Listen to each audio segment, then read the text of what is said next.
Hello, my dear fellow galactic travelers. As Uranus moves into Gemini, I welcome you to a special 5-part series, a spiritual compass for the coming months. If you haven't watched part 1 and 2 yet, you can find the links below. This is part 3, where I speak about global leadership and seismic reconfiguration. The second half of 2025 introduces greater variability in form of unexpected shifts in world leadership and governance, the kinds that defy even the most intuitive predictions. The old guard of the global field is being displaced in unpredictable ways. What may appear sudden, though, is often the result of long-term instability reaching a point of rebalancing. The energy feels seismic, a political and energetic aftershock following long-buried tensions. And more, the important theme emerges. Who gets to lead in the emerging world? Mars in alignment with Regulus can give an answer here. Regulus, one of the royal stars associated with sovereignty, discernment, and ethical courage. This speaks to a leadership that functions through coherence and co-creative thinking rather than control. Venus with Almag and Salacia with Alpheratz mark the rising of Andromedan frequencies.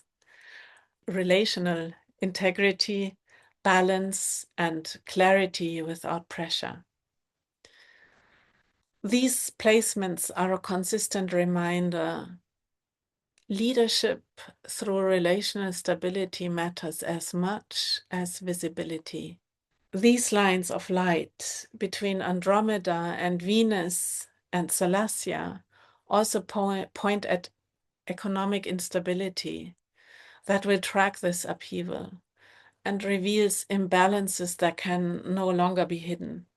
The old story around scarcity is unraveling, and we will be confronted with the question, what kind of abundance will we allow in its place?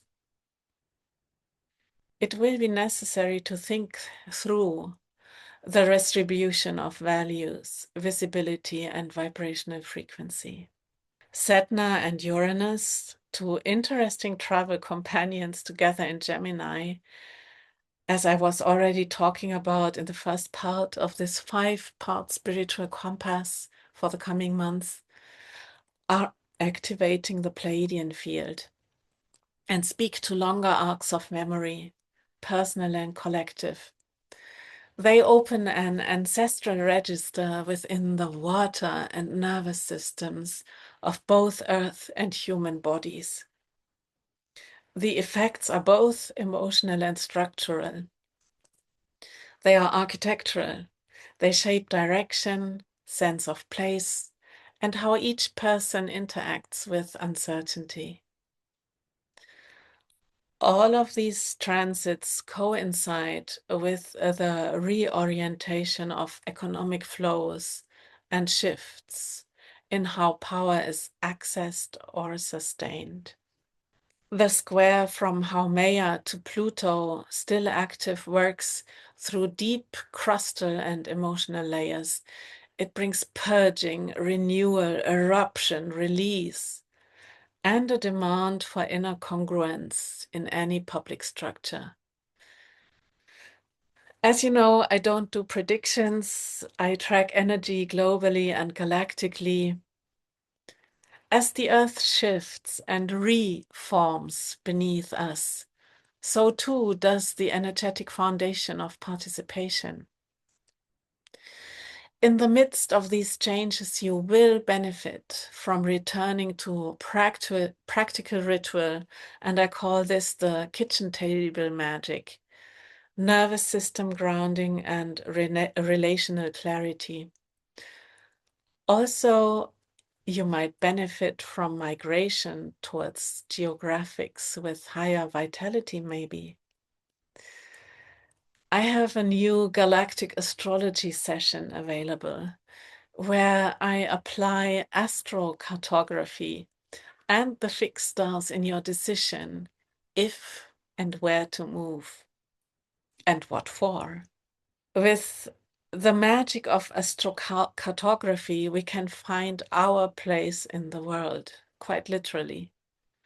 The art of astrocartography invites us to use astrology to empower ourselves personally, to see best places to live, love, work, and travel. By exploring your personal astrology of the world's map based on your birth chart placements is an eye-opener when you start to understand the astronomical and astrological significance of astrocartography in your life.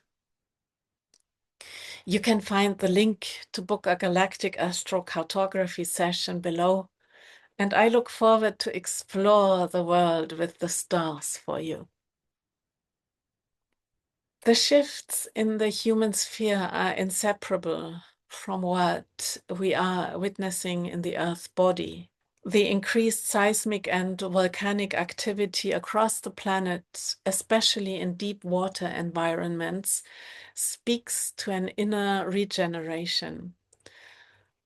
Haumea square Pluto activates regenerative and eruptive forces linked with volcanic activity and new land. And Sedna, also still active in a square with Pluto, points to long forgotten trauma surfacing from the oceanic depths of collective memory. Pam Gregory has been saying that we may even witness new land masses form. She ties seismic shifts to the deep oceans and ancient earth trauma. Terra is showing us how to birth the new earth, literally, and we are done patching over the old. Now we have to do this through a deeper alchemy of astrology and geomancy. These geological movements are more than background events. They are ceremonies of awakening. The land itself is changing shape, and so are we. What do you sense your role is in this time of global transformation? What helps you stay centered and clear when the world feels turbulent? What do you think is the best place for you in the world to step into your universal service of creation? I look forward to seeing you on part 4, where I talk about galactic events and unexplained phenomena in the next half year.